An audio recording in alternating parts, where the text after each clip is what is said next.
My favorite thing about Shipt since I signed up for Target Circle 360?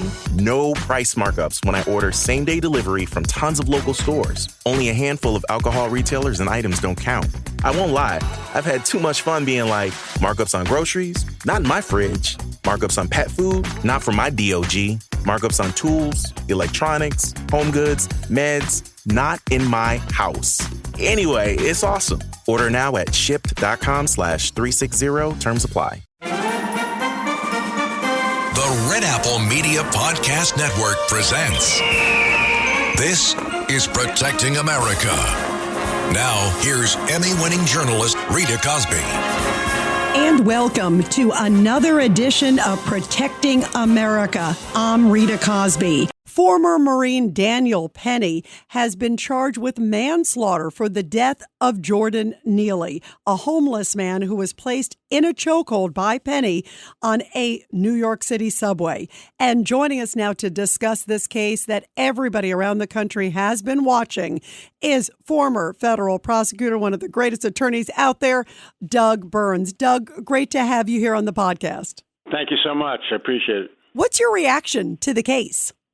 Well, there's sort of two ways to look at this case or discuss the case. One, I'm not being cute, is sort of around the Thanksgiving table. And then two is the technical legal analysis. So just quickly on the Thanksgiving, somebody might say, Grandpa, what do you think of the case, the choke case in the subway? And he would almost undoubtedly say, this man was a former Marine. He served our country. He's a hero. They never should have charged him with a crime. And then in chimes in Susie, the 15-year-old 10th grader, who says, no, I disagree. I heard civil rights leaders saying it should be murder. And the point is, that's the sort of around the dining room table. Now, the dry legal technical analysis is that, first, let's just look at what happened, okay? You're on a train, and a guy's acting incredibly erratically, yelling, screaming, etc. It's in a closed car, which is very scary, claustrophobic, you can't leave. And just throw into the mix that we've had, unfortunately, a horrific number of, mass shootings, okay? So this guy steps forward, and he, incapacitates the individual who's acting so erratically, but tragically, the individual ends up dying. So what potential charges could result from that?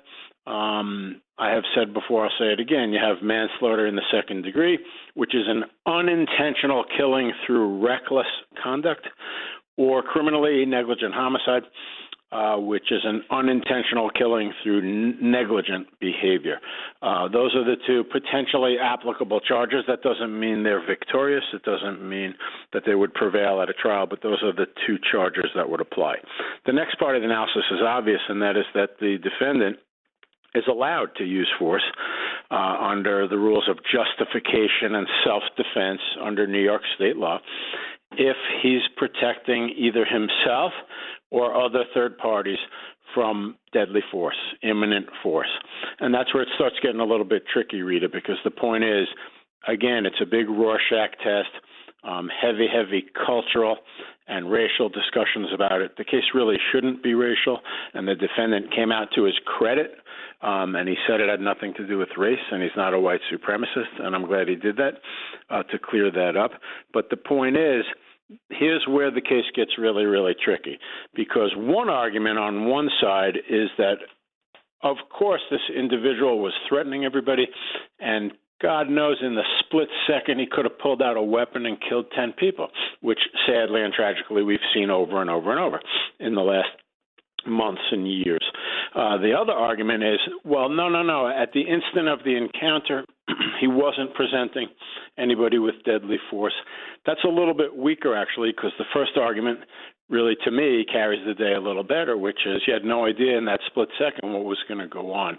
But then comes one other problem, and I'm kind of going back and forth. But that's what we lawyers do. Obviously, we look at both sides. You picture me looking sort of at a diamond, and I'm moving it around. I'm looking at the different facets of it. The other argument, which is going to be heavily made by the prosecution, is that the ex-Marine could have incapacitated the individual, without using the chokehold, and then add another point in there, which is that the chokehold went on too long. That, trust me when I tell you, is going to be the key at a trial in this case, if a jury determines that it wasn't excessive to keep the hold on the way he did, then he will be found not guilty. If they find, on the other hand, that it was excessive and that the force was disproportionate to the force being presented, then it'll be a different outcome. It's a very, very debatable case in both directions, and emotions are running high, obviously, and you have all these cultural points and arguments. How key will eyewitnesses be, particularly those who were on the train? Well, that's absolutely critical, of course, because basically you need to drill down on exactly what was going on, under the legal tests that I just laid out, exactly what was going on when the ex-Marine went up to him to restrain him. So you need to really get with every witness. What was the victim saying? Okay, it's pretty clear, that he was speaking wildly. And, I don't care if I live or die, apparently. I don't have it verbatim. But the point is, to answer your question again, which is a key one, it's going to be absolutely critical. Also, apparently, there were a number of emergency calls made, and I think those are going to be key, Rita, because, we'll listen to those, break them down, word by word, sentence by sentence, and people will have said something like, oh, my God, what's going on is this individual is doing A, B, and C. It's the A, B, and C that's absolutely critical. And that's a good point, because they could be doing that at the time of what was going on. So that is even better, right?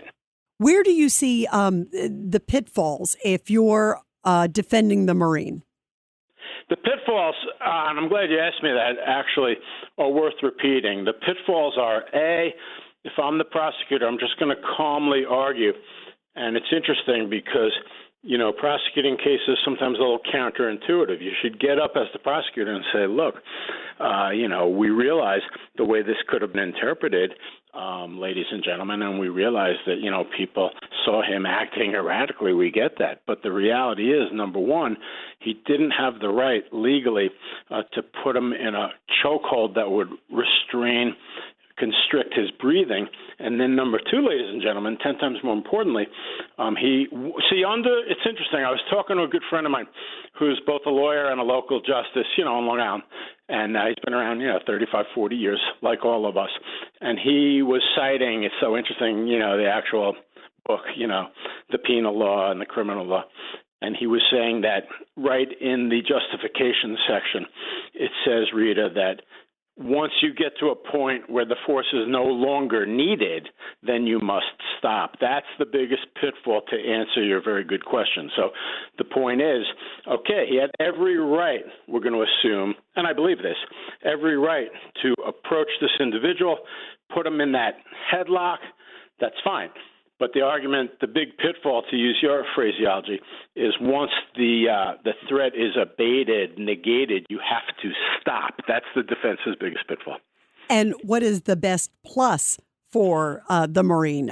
Can they also bring in the background, the criminal history, the mental history, of course, of Jordan Neely? There are many, many, many pluses for the Marine. Just generally from 30,000 feet is the whole sentiment about, a crazy man, a lunatic, the way he's acting.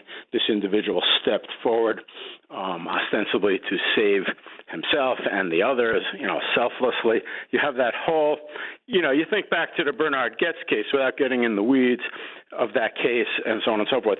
But again, that was a case where people saw it from two completely different lenses. That's the same thing here. You're going to have jurors who, no matter what, are going to see this through the lens of this guy is a Marine, he's an upstanding citizen, he served our country. All he was trying to do was selflessly protect people. And the point is, all of the legal niceties and the technicalities, can give way to that type of thinking. But again, the prosecutors do have a good argument on the use of the chokehold and how long it went on. But that could easily be outweighed in a real-world trial, no question about it, by what you asked me, which is, the overwhelming sentiment that this guy is not a criminal. He never should have been charged with anything. And by the way, he's a hero, et cetera. There is another point real quick, and that is that they did this on a criminal complaint. I know you addressed it. I remember hearing you talking about it. And the significance of that is that Bragg got to decide that he was charging this individual, okay? Had he gone straight to a grand jury, if they put in a vigorous defense and the putative defendant at that point went in and testified, they could have theoretically had what we call a no true bill, which is where the grand jury doesn't indict. Now, just so everybody's clear, they have 6 months, 180 days to present the case to the grand jury, okay, or give them a preliminary hearing. They're not going to do that, put that to the side. You know, look at the Koberger case in Idaho. They indicted specifically to take away the preliminary hearing. That'll be the same thing here. But remember that I said this, you know, maybe you might see a no true bill in the grand jury. It's possible. Yeah, let's talk about this phase, as you're just talking about. When it goes to a grand jury, is it possible that a grand jury comes back, even though Alvin Bragg charged the Marine, that the grand jury could say, well, we've been on a subway before and we can imagine how dangerous it is? Give us the mindset maybe that goes into the grand jury as they're looking at the case. Well, yeah, let's lay out the legal standard, which I know you know, but for everybody, and then real quick to your question. You know, legal standard is there probable cause to believe that the individual committed a crime? Now, the beauty of a self-defense case, it's interesting, is in most crimes, you know, let's say a bank robbery, you know, the defendant says, I wasn't there, you know, and then they show a video from the bank and he is there. That's it. Aha. In a self-defense case, it's a beautiful thing for the defense in the sense that you can turn around and say, yeah, he did everything they said he did. There's no dispute there, ladies and gentlemen. He was justified in doing it, however. So the point is, you could easily see a situation, you know, this is tricky because it also depends how the case is presented. You know, prosecutors do have a lot of power. I've presented many cases in the grand jury, federal grand juries behind closed doors. But the point is, if they make a fair presentation, to answer your question, they could absolutely turn around and return what we call a no true bill and not charge him with a crime. And by the way, here's the nuance point. Bragg, you know, then gets to take the position, hey, I charged him, but the grand jury disagreed. So it gives him political cover, is your point. Exactly, that's the point, right. Where do you think a jury will go on this? If it's a jury in New York City, do you think that's helpful or do you think it's not helpful? Because in many ways it could be helpful. Most of them, I would think, have ridden the subways or at least seen the headlines.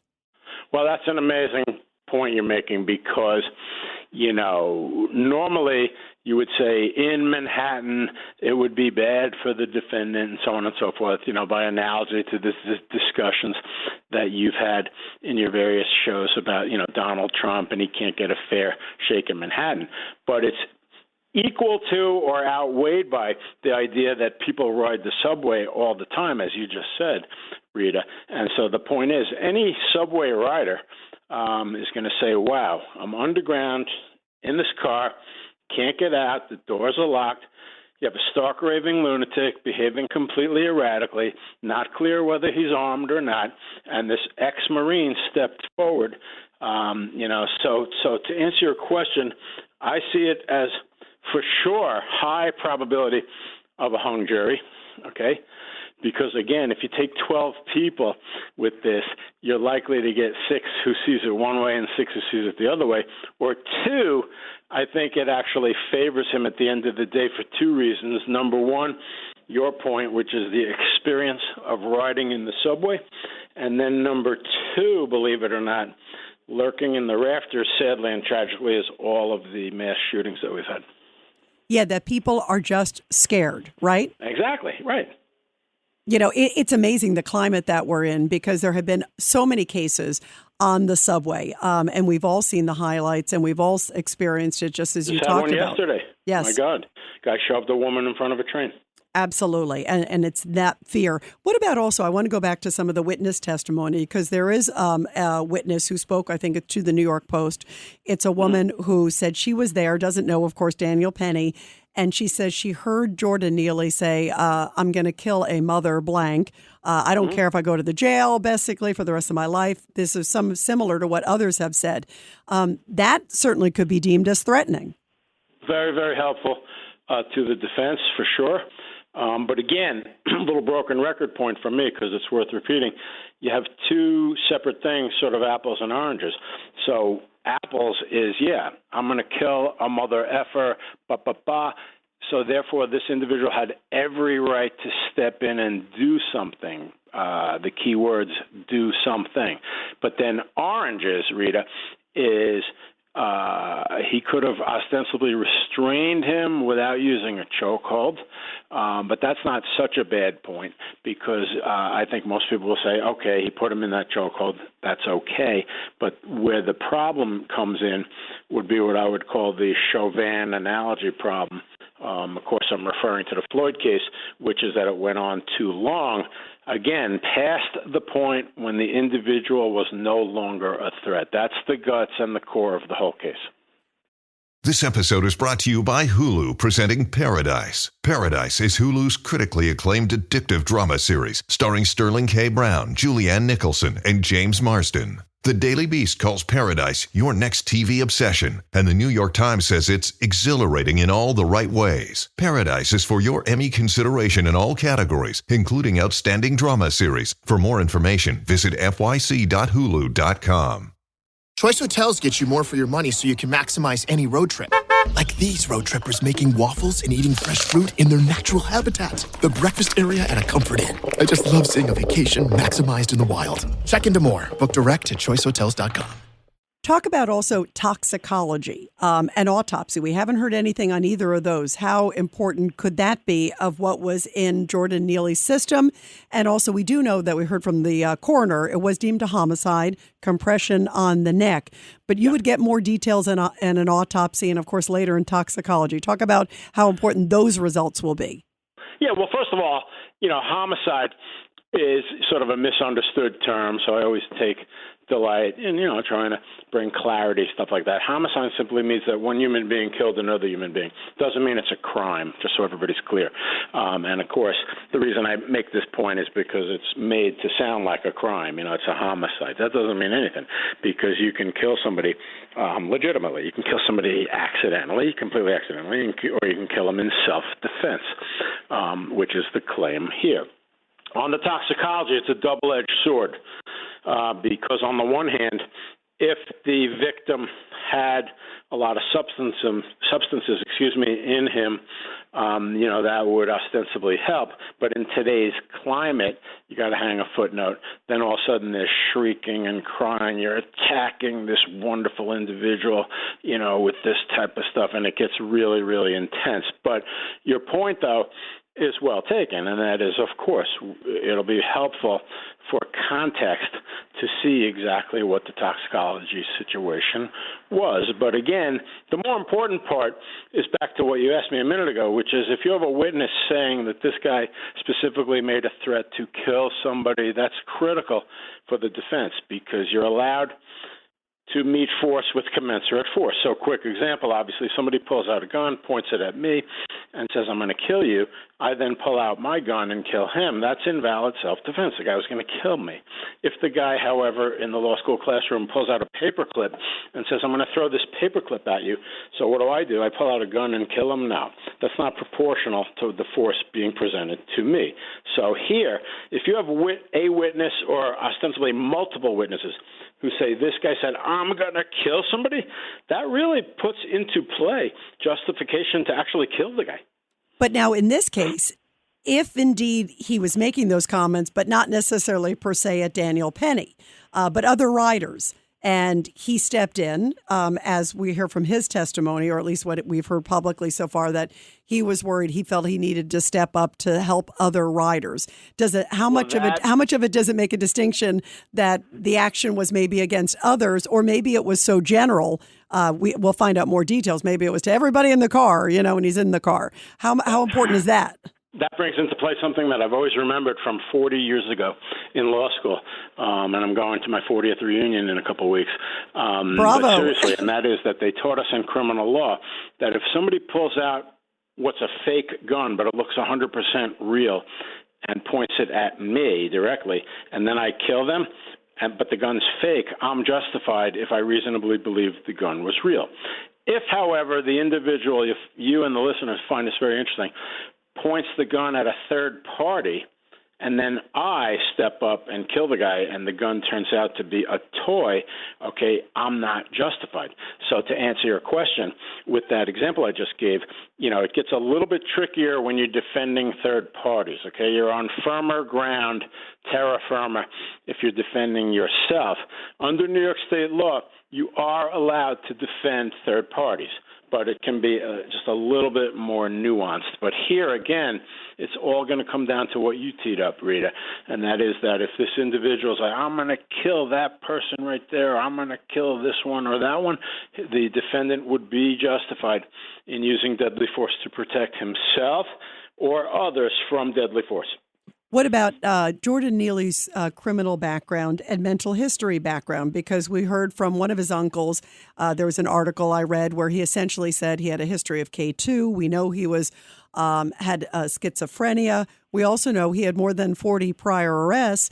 One of them included, I think it was a kidnapping tied to a 7-year-old child. Another was an elderly woman who he punched in the face recently. So how much does all of that come to play? How much of that is admissible at court? Bit of a double-edged sword. First of all, it's going to be debatable as to exactly what is and is not admissible. If he punched somebody a week earlier, then that's not necessarily probative as to what he did this day. But at the same time, we've all been around enough trials, Bill Cosby and many others, where we talk about prior bad acts being led into evidence and so on and so forth. So the reason I use the term double-edged sword, which I used earlier in this case, is with toxicology. But now here, on the one hand, if he has a very poor record, that theoretically shows, I would argue to the judge, that proves, judge, that has some probative value as to that he was a threatening presence. Counter-argument is you're assassinating the character of the poor victim. Once again, this is what you do when you don't have a viable defense, and it starts getting very heated and very toxic. I think it is relevant to some extent, obviously. But we saw in the Floyd case, nobody wanted to discuss that. It was just, driving a narrative, ignoring some of the realities and so on and so forth. But again, the case legally, and again, I draw this distinction. You have the cultural discussions, but legally it comes down to, was it reasonable for this individual, the now defendant, to take action which amounted to deadly force ultimately? Was that proportional to what was presented? That's an open question. It very well may be, because, again, you have witnesses. I mean, I think you hit it on the head with that, citation to a witness who says, this guy said, I'm going to kill a mother effer and I don't care and this and that. That is the presentation of deadly force. Let me ask you finally, where do you think this is going, Doug Burns? If you were a betting man, where do you think the grand jury will go with this? Or do you think it may go to trial? It's a very hard question to handicap, but I'll take a crack at it. I've never been bashful, right, with the crystal ball predictions. No, I think there's about a 25% chance of maybe a no true bill in the grand jury. That, sadly, a little inside baseball stuff, largely depends on how the case is presented by the prosecutors. They kind of control the flow in the room. But the point is, it is possible. I'm going to predict, however, that they will obtain an indictment and it'll go forward to a trial. My odds off the top of my head would be something like a 50-60% chance of a hung jury, 20% chance of a conviction, 20% chance of an acquittal, those are the loose parameters off the top of my head. Well, we will be watching this case so much. By the way, everybody, what a fascinating podcast. Be sure to subscribe and share this podcast. And Doug Burns, thank you for 40 years you mentioned of just your great service to this country and all you do to protect all of us, and just your great legal mind. We love having you here on the podcast, Doug. Well, I appreciate you having me on. Thank you, Rita. Hello, folks. Larry Kudlow here. Pay attention, because China is leading the largest anti-American alliance since World War II. One that's already dumped U.S. bonds, grabbed 43 million acres of our farmland, and is plotting to dethrone the dollar. That's why IRA and 401k savers are protecting their savings with gold. Please go to freegoldguide.com/Kudlow or just call 800-621-3908 for your free gold guide on how to protect your wealth with gold 100% tax-free.